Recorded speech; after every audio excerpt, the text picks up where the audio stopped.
जय श्री कृष्णा। श्रीमद् भागवत महापुराण की जय। हर हर महादेव। श्रोता बंधु, श्रीमद् भागवत महापुराण से राजा पुरंजन के अनंत जन्मों की कथा लेकर आया हूँ।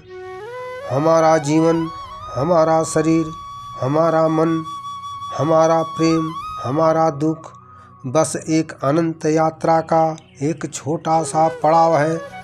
हमारी आत्मा अनंत जन्मों से भटक रही है। कभी राजा के रूप में महलों में रहती है, कभी भिखारी के रूप में सड़कों पर भटकती है, कभी योद्धा के रूप में मैदान में, कभी स्त्री के प्रेम में, कभी पुरुष के रूप में अपने कर्तव्यों को निभाने में। और हर जन्म में हमको वही कर्म दोहराने पड़ते हैं। आज की कथा में एक राजा अपनी रानी के प्रेम में इतना डूब जाता है कि वह रानी ही राजा की माया बन जाती है और अनंत जन्मों तक उसके पीछे पीछे भटकता रहता है।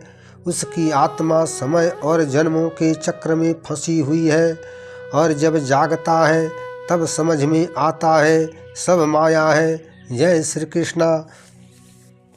श्रोता बंधु, मैं पंडित गोपाल जी तिवारी सत्य सनातन ज्ञान संगम चैनल से योगेश्वर श्री कृष्ण के चरणों में नमन करते हुए चैनल पर समस्त श्रोता बंधुओं का स्वागत करता हूं। हमारा प्रयास पौराणिक कथाओं को जन जन तक पहुंचाना है। सनातन धर्म की जय। श्रोता बंधु, श्रीमद् भागवत महापुराण की यह कथा हृदय को छू लेने वाली तथा दिमाग को झकझोर देने वाली है, जो अनंत जन्मों के चक्र को जीवंत कर देती है। राजा पुरंजन अर्थात आत्मा अनंत जन्मों में भटकता है।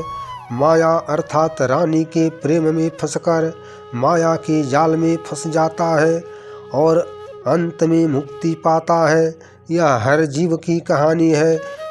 यह हमारी और आपकी कहानी है, जो माया में फंसकर जन्म मृत्यु के चक्कर में भटकता है। आज इसी कथा को सुनते हैं।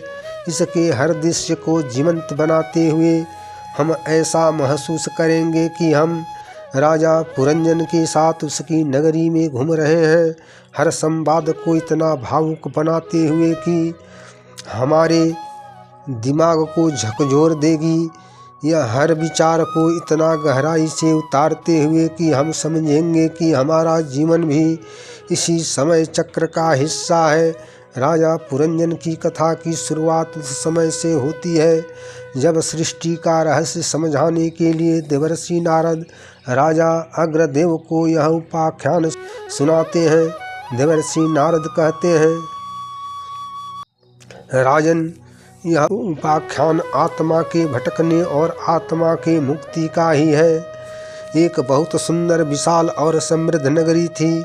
उस नगरी का नाम पुरंजन था। पुरंजन नगरी के राजा का नाम पुरंजन था। राजा पुरंजन बहुत ही रूपवान और बलशाली था, लेकिन राजा के मन में खालीपन था। राजा पुरंजन सोचता कि यह सुख, यह वैभव, विशाल और समृद्ध साम्राज्य सब कुछ है, लेकिन कुछ तो कमी है। एक दिन राजा पुरंजन ने सोचा कि मैं इस नगरी से बाहर जाऊंगा और पूरी दुनिया को देखूंगा। राजा अपने रथ पर सवार होकर घनघोर जंगल की ओर निकल पड़ा। जंगल बहुत घना था। पेड़ों की छांव, पक्षियों की चहचहाहट, फूलों की खुशबू राजा के मन को मोह रही थी। राजा पुरंजन रथ पर सवार चलते चलते एक जगह पहुंचा, जहां एक बहुत ही सुंदर स्त्री खड़ी थी। उस स्त्री का नाम पुरंजनी था, अर्थात माया का प्रतीक। पुरंजनी इतनी सुंदर थी कि राजा पुरंजन अपनी सुध बुध खोकर उस स्त्री पर नजर टिकाए रहा। राजा पुरंजन ने पूछा, देवी, आप कौन हैं? यह किसकी नगरी है? पुरंजनी मुस्कराई और बोली, यह नगरी मेरी है। मैं इस नगर की स्वामिनी हूँ। दिव्य पुरुष, तुम मेरे साथ चलो। राजा पुरंजन उस स्त्री की सुंदरता पर मोहित हो गया था। राजा उस सुंदरी के साथ उसके नगर में चला गया। वह नगरी बहुत ही सुंदर थी। सोने चांदी के रत्न जड़ित महल, फूलों के बागीचे, नदियां, झरने उस नगरी को और दिव्य बना रहे थे।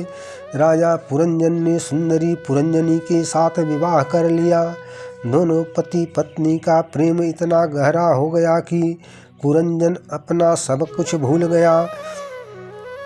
वह दिन रात सुंदरी पुरंजनी के साथ रहता। राजा को पुरंजनी से 11 पुत्र और 1 पुत्री पैदा हुई। राजा पुरंजन बहुत खुश था, लेकिन धीरे धीरे उसका शरीर बूढ़ा होने लगा। वो बीमार पड़ने लगा। रानी पुरंजनी भी बूढ़ी हो गई। दोनों का प्रेम अब भी गहरा था, लेकिन शरीर कमजोर हो रहा था। एक दिन पुरंजन की मृत्यु हो गई। उसकी आत्मा शरीर छोड़कर निकल गई। पुरंजनी अर्थात माया रोने लगी। राजा पुरंजन की आत्मा ने देखा कि वो अब एक नई यात्रा पर है। पुरंजन की आत्मा ने देखा कि वो अब नए जन्म में प्रवेश कर रहा है।